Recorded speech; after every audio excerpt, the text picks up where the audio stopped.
just realizing the same color as the couch. I'm just like in the middle, I'm just blending like right in there. I feel like you might have worn that t-shirt in a previous one of these. I love this shirt.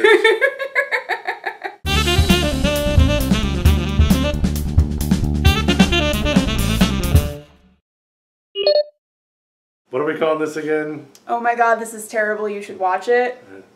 Welcome back to Oh My God, This Is Terrible, You Should Watch It Theater. With the return of High School Musical. No theater, no. That's weird. I don't like it. You like the theater part? No. The title is already so long. What was it again? What was the title? Oh my god, this is terrible, you should watch it. How do you not know the title? Because it's so long! It's so long! It's unwieldy! This is the third episode! Welcome back to Oh My God, This Is Terrible, I Should Watch It, where she chooses a movie and I cry. This is High School Musical 2. Oh god. No, it's Oh my god, this is terrible, you should watch it. But no, it's about I should watch it. Well, yes, I am but the that's not the title! You do it! You can't get your shit together enough to do it. Welcome back to Oh My God, This Is Terrible, You Should Watch It. Hi, I'm you. She's the one picking the movies. You can't start if I'm already laughing. Come on, create good edit points for me, Chris. I finally get it right. I thought you were a professional. How would you think that I am a professional? Find your center. Oh, I'm gonna have to start doing yoga if we're gonna keep doing this show. You shut the fuck up. You find your center now? No, I will never find my center ever again. Why am I working with you? I'm non-union. You didn't ask for a SAG card. No. Are you ready? No. God damn it. Hi, welcome back to Oh My God, This Is Terrible, You Should Watch It. I'm you. This is Sarah. She chooses movies. That's awkward. That is an awkward sentence construction. I'm Chris. This is Sarah. She chooses the terrible movies. I watch them and cry in my sleep. This is High School Musical 2. Mm-hmm. All the fun was had in the first one. Buckle up, it's going to be a boring ride. The sophomore slump. The second album blues. We begin with a recap. Is this supposed to be me recapping this based on yes. Poorly? So, school's ending. We're going to get some flashbacks to all the great places we made great memories together all that long time ago, where we learned to keep our head in the game. No, you gotta get your head in the game. Get the head in the game. You can't keep your head in the game if it's not in the game already. Indeed.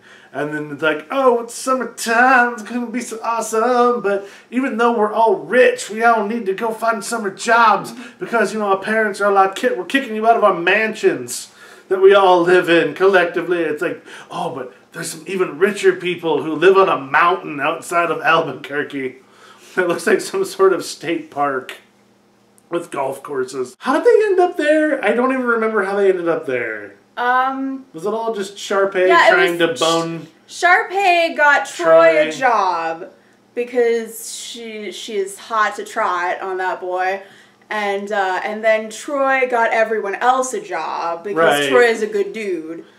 So yeah, that's pretty much how that went down. So that's how the basketball team takes over the kitchen. And look, this is the most boring recap ever. They all go to the country club and Sharpay's like, we're putting on a talent show. Because that's like the framing device of all of these movies, apparently, is some sort of display of talent involving singing, and Sharpay has to win because she's always won. And I mean, that's a classic musical plot setup, like going back to Andy Rooney and Judy Garland. Well, wait, it was Mickey Rooney and Judy Garland. That'd have been an interesting movie. Anywho, why are we in this mall?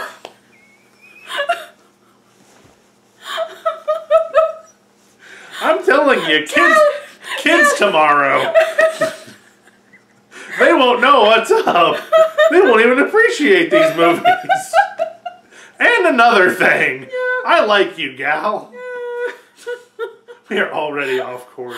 This is supposed to be the quick short one. Here's the recap. Sharpay is like, oh, I don't want to fuck my brother anymore. I want this Troy kid. So we're going to like give him a really solid future and a lot of really good prospects and like generally make his life better. And he's going to be like, I don't know about all this. I mean, but I got this girlfriend and these friends. And let's also be clear that the overriding message to this entire thing is that looking towards your future is terrible and focus on right now and being popular. That is the plot of this movie.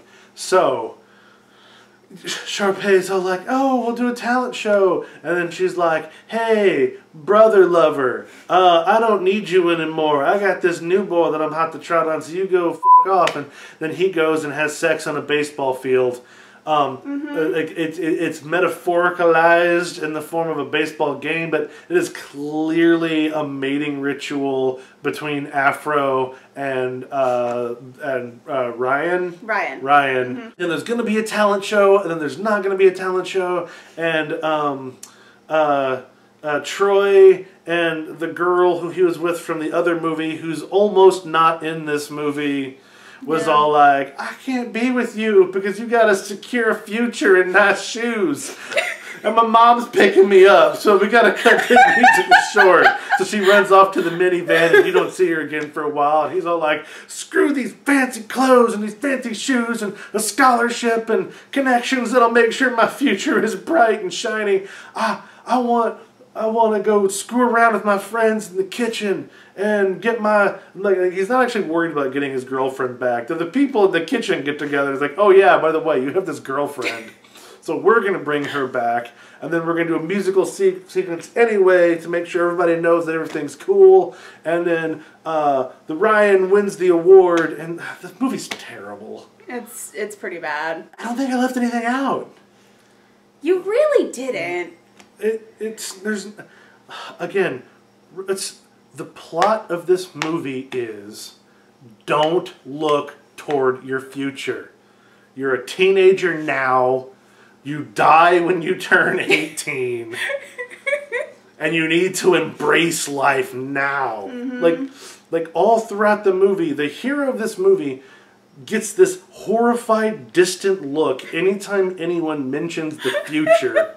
Zac Efron's existential crisis was my favorite subplot of this movie. Not only is he never called out on the short-sightedness of this, it's reinforced to that's the last beat of the movie, is making sure you know that he was right. It is all about the now. Forget the future. Is that Miley Cyrus? Everything is going to be fine.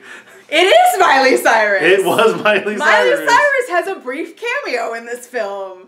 We rewound it to double check. It was definitely Miley Cyrus. The only two things this movie has going for it are, one, again, that Ryan kid. I don't know what the deal is, but your love affair with Ryan Evans is my favorite thing. I like this kid.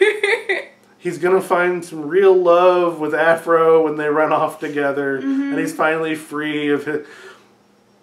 Ryan is shit. What's his name? Lannister.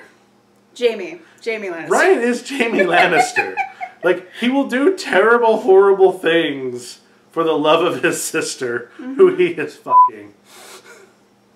But he's just a real soft-hearted guy in the end, who just wants someone to appreciate him. And then the second thing it's got going for it is, again, just Zac Efron kind of going, look, this script is terrible and your stage direction is awful, but I'm going to fucking turn it to 11. I'm going to give it my all. There is a C-plot going on only on his face. Like, I don't think all that existential dread was anywhere in the script. Like, no. he added depth. I mean, he gets the MVP on this one. Yeah. Can we give the booby prize to the writers who, for a second movie in a row, decided that, what's the girl's name? Gabriella? Gabriella, she doesn't need to be a character. She doesn't need to have personality. She just needs to be really likable. Yeah. Oh, The one thing I left out is when we're supposed to briefly believe of the burgeoning romance between the clearly homosexual and incestuous Ryan and the Gabriella. I mean, Gabriella, you're really nice, but like, you are not a dude or my sister, so like, this is just not gonna work out. I also want to be clear that all the kids working in this resort are also rich. Yeah. Like, this is not like a Dirty Dancing class warfare kind of thing. Yeah. Everybody is clearly rich. There's just like different... a conflict between really rich people and like slightly less rich people. It's definitely designed to never make you feel uncomfortable. Yes. It's like, look, there's like enough minorities to not be totally white. Not too many minorities to make you feel like, whoa. Well, I don't relate to these people in the background. The thing about this movie is that there are just like two major set pieces that everybody remembers if they have seen this film, and it's just surrounded by a lot of boring fluff. And those set pieces are I Don't Dance and Bet on It. The latter is Zac Efron Footloose style punch dancing on a golf course. And the first one is the single most homoerotic scene in this entire franchise. I know that this show is about like your reactions to things, but can I just break down the entirety of I Don't Dance? Cause this thing, like, for one thing, this is a song called I Don't Dance, where the dude who is objecting to dancing, like, is dancing through most of the song and has in fact been dancing throughout this movie and the previous movie. So I'm not sure what his objections are here. Because they're not talking about dancing. It has nothing to do with dancing. It begins with, like, oh god, I guess we should set up what is actually happening in this scene before I get into it. So, this scene is, Ryan has to prove that he can be an excellent show director by how well he can play baseball. Yes. Is how it theoretically begins. It then turns into the word dance is just a metaphor for gay sex. Yes. And he's really trying to convince Afro that, like, look, I know you're scared, but it's not that hard. They literally cut to them in each other's clothes after the game. Yes. They are literally wearing each other's clothes. They f***ed in a dark porta potty and had to get dressed to hurry. And it's never addressed, but they're wearing each other's clothes. Afro is his Bryn, who's going to lead him away from the clutches of his sister. How many other IPs can we tie in? Because, look, we're not trying to be like meta hipsters. This movie's just too boring to talk about. Yeah, like, I haven't seen this movie since probably 2007, and I remembered it as being a lot more interesting than it was, because there are the two big set pieces that are, like, insane, and then everything else is boring. You know, her idea for these videos would be to show me terrible things that I would nerd rage about. And for two of them in a row, I've just been kind of delighted with how terrible these things have been watching. I can't nerd rage about this because it just set out to do something and did it like poorly, but not terrible. Like, this is like a C-. Like, it's not even... No, let's call it a D. Like, it's not even a spectacular fail. It wasn't done well. I feel like they were really worried about plot holes this time. They're like, we are going to make sure that we explain exactly what's going on and the justification for it, and everything is going to flow together, and... What? Gay sex in a battlefield. Yep. I was trying desperately not to just take out my phone and, like, ignore it right up until, because I was trying to pay attention. I'm like, I need to know what's going on to recap this movie. And then it's like, oh, this ball field scene. Okay, this is interesting. That genuinely is the best part of the movie. Do you want to talk about Zephron's angry golf course dancing? I'm always up for a good punch dance. It's very rare in this day and age where you see an unironic punch dance. And this was completely sincere. Like, normally when you see a punch dance, it is like an explicit Footloose parody. This was like a genuine, sincere punch dance. The grace with which he would jump from wet rock to wet rock is actually pretty impressive. Mm-hmm. The best part of it was when he was singing to his reflection in the pond. The CGI reflection. Yes, and then he hit the reflection because he's angry at himself. And then his face scarred. He had so much conflict. It's the reflection of Dorian Gray. The stakes were super high. Through everything in this movie. There were no stakes beyond the overwrought... Again, I have to emphasize that the overriding point of this movie is ignore your future and focus on now. Mm-hmm. Especially if you're a teenager on the cusp of graduating. Mm-hmm. Screw college. Make sure your friends think you're cool. Do whatever you have to do to get your hot girlfriend's mom to put her in the minivan and drive her back out into the desert. Can I also point out that, again, she's such a minor character that were her parents in the first movie? Her mom was in the first movie. I don't know if her dad is in the picture. I'm just saying that she's just such a minor character for supposedly being... I know. She was barely in this. Like, she's just there. She had nothing to do. She's just there so that Troy can have man feelings. Yeah. And look cool for a girl. And I mean, she's cute. I mean, there were whole points in the movie where the only highlight was her in shorts. How old was Vanessa Hudgens when this was filmed? I want to talk about the fact that this wasn't the last High School Musical. Who among you it got crazy high ratings. What, based on what? I mean, I enjoyed the first one in like a deeply ironic kind of way. This one, why wasn't it the last? Were they kind of like, okay, well, it's okay, you can do better? Like, were they so forgiving? The third one got a theatrical release. Seriously. Mm-hmm. Like, people went and bought popcorn and were like... I saw it in the theater. Saffron! Of course you did. Of course you did. So, it's bad.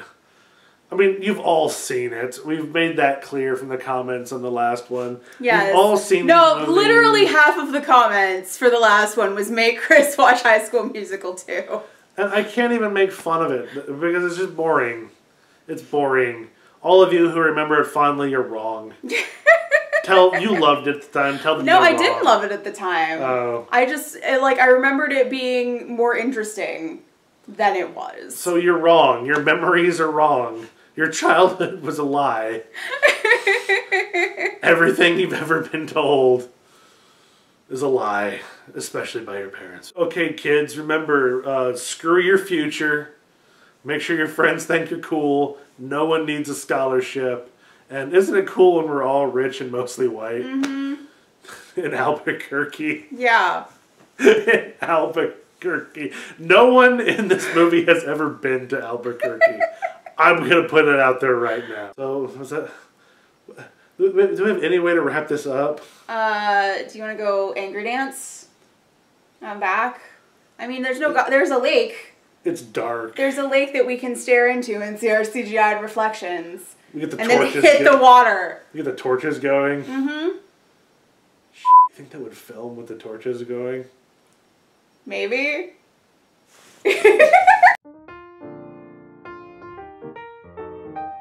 I would just like to establish that it is 1 in the morning. It is freezing out. And we are standing on a dock lit by torches for a joke for the internet.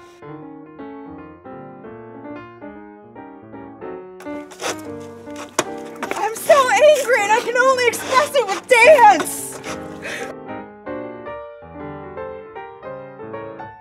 I can't reach the water, but I have to express my anger with my own reflection.